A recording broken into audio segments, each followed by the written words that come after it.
ನೀವು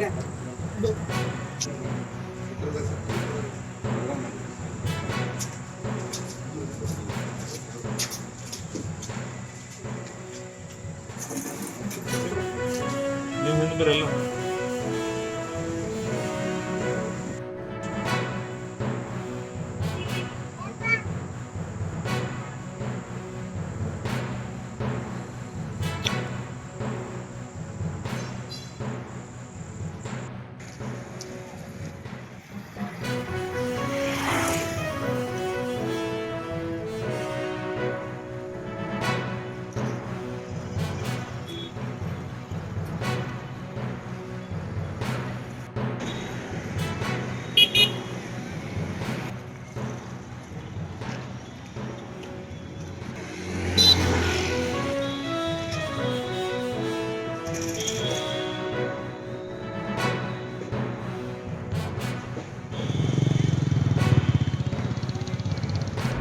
ವಕೀಲರಾದಂಥ ಶ್ರೀಧರ್ ಕುಲಕರ್ಣಿಯವರು ಕೋರ್ಟ್ ಆದೇಶವನ್ನು ತೆಗೆದುಕೊಂಡು ಸರ್ಫೇಸಿ ಆ್ಯಕ್ಟ್ ಒಳಗೆ ಅದನ್ನು ಎಕ್ಸಿಕ್ಯೂಷನ್ ಮಾಡಲಿಕ್ಕೆ APMC ಪೊಲೀಸ್ ಠಾಣೆಗೆ ನಿನ್ನೆ ದಿವಸ ಹೋದಾಗ ಮಧ್ಯಾಹ್ನ 4 ಗಂಟೆಯಿಂದ ಕುಂತರೂ ಕೂಡ ಅಲ್ಲಿ ಅರಳಿಕಟ್ಟೆಯವರು SHO ಅವನು 4 ಗಂಟೆ ಮಟ್ಟ ಬರೀ ಒಂದು ರಿಸೀವ್ ಮಾಡಿಕೊಂಡು ಒಂದು ಡೇಟ್ ಕೊಡ್ಬೇಕು ಅವರು ಯಾವ ದಿವಸ ಹೋಗ್ಬೇಕು ರಿಕವರಿಗೆ ಅನ್ನೋದು ಅಷ್ಟೇ ಇರ್ತದೆ ಕೆಲಸ.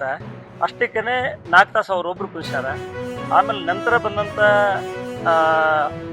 SHO ಸುಣಗಾರನ್ನವರು ಅವರು ಭಾಳ ಅತಿರೇಕವಾಗಿ ಮಾತಾಡಿ ಜಡ್ಜ್ಗಳು ಕುಂತ ಆದೇಶ ಮಾಡ್ತಾರೆ, ನಮಗೇನು ಟೈಮ್ ಇದನ್ನು ಕುದುರಿ ವೇಟ್ ಮಾಡಿ, ಕಮಿಷನರ್ ಏನು ಮಾಡೋದಾನ ನೀವು ಅವ್ರಿಗೂ ಹೇಳಿದರೆ ಅಂತ ಒಂದು ಎರೋಗಂಟಾಗಿ ಮಾತಾಡ್ತಾ ಆಮೇಲೆ ವಕೀಲರು ಇಲ್ಲ ನಮಗೆ ನೀವು ರಿಸೀವ್ ಮಾಡಿ ಕೊಟ್ಬಿಟ್ಟು ನಾವು ಹೋಗ್ತೀವಿ ಅಂದರೆ ಇವ್ರ ಮೇಲೆ ಮಾರಣಾಂತಿಕ ಹಲ್ಲೆ ಮಾಡಿದಾನೆ. ನಿನ್ನ ದಿವಸ ಆ ಕುತ್ತಿಗೆನ ಹಿಂಗೆ ರೌಂಡಾಗಿ ಹಿಕ್ಕಿ ಕುತ್ತಿಗೆ ಸಿಗಲಿಕ್ಕೆ ಪ್ರಯತ್ನ ಮಾಡಿ ಮ್ಯಾನ್ ಹ್ಯಾಂಡಲ್ ಮಾಡ್ಯಾನ. ಮತ್ತು ಮೊಬೈಲ್ ಕಸ್ಕೊಂಡಾನ. ಆ ಮೊಬೈಲ್ ಫೋಟೋಗಳಿಗೆ ಇದು ಮಾಡಿದ್ದಾರೆ, ಡಿಲೀಟ್ ಮಾಡಿದ್ದಾರೆ.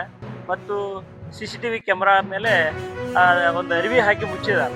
ಅಂದರೆ ಇವರು ಪೊಲೀಸ್ ಅಧಿಕಾರಿಯಾಗಿ ಪೊಲೀಸ್ ಸ್ಟೇಷನ್ದಲ್ಲಿ SHO ಅಂದ್ರೆ ಅವನೇ ಗಂಡ ಅಲ್ಲೇ ಇದ್ದಾಗ ಸರ್ಕಾರದ ಕೆಲಸ ಇದ್ದಂಗೆ ಅದು ಕೋರ್ಟ್ ಆದೇಶ ಇದ್ದರೆ ಸರ್ಕಾರದ ಕೆಲಸ ಇದ್ದಾಗ ಸರ್ಕಾರದ ಕೆಲಸವನ್ನು ಮಾಡಲಿಕ್ಕೇ ತಯಾರಿಲ್ಲದೆ ಇವ್ರ ಮೇಲೆ ಮಾರಣಾಂತಿಕ ಹಲ್ಲೆ ಮಾಡಿದಾನೆ. ಅದಕ್ಕೆ